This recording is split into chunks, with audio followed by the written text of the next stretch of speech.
مشاورت کا کیا مطلب؟ کوئی بھی ڈیسیشن آپسی مشورے سے لیا جائے، کوئی بھی ڈیسیشن تھوپنا نہیں چاہیے بچوں پر، جیسے کہ شادیوں کے معاملات میں ہوتا ہے۔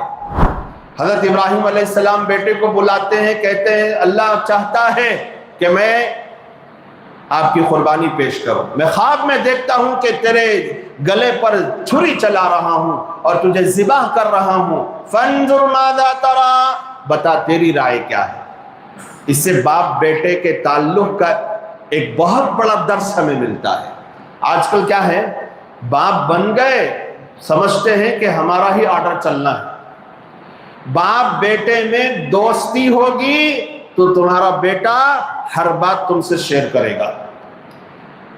دوستی نہیں، اچھا تعلق نہیں، دلی ملاپ نہیں، ایک دوسرے کے قریب نہیں، صرف آرڈر پہ آرڈر پاس کر رہا ہے باپ، اولاد دور ہو جائے گی۔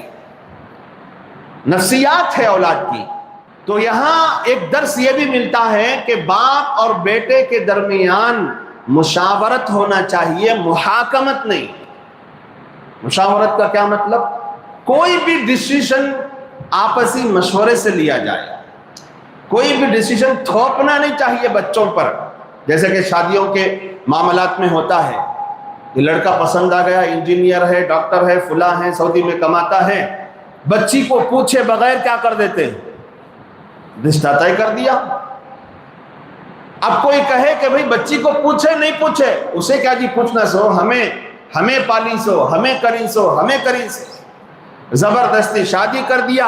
اب وہ پورا باپ کا فرسٹریشن کا نکالے گی، شوہر پہ نکالے گی، شوہر کا جینا حرام کر دے گی، شوہر کی زندگی حرام کر دے گی، ایسے ایسے تگڑم بازیاں کرے گی، بیزار ہو کر کیا بولے گا، طلاق یا خلا کی نوبت آ جائے گی، جھگڑے ہوں گے، دور ہو جائیں گے، زندگیاں تباہ و برباد ہو جائیں گی۔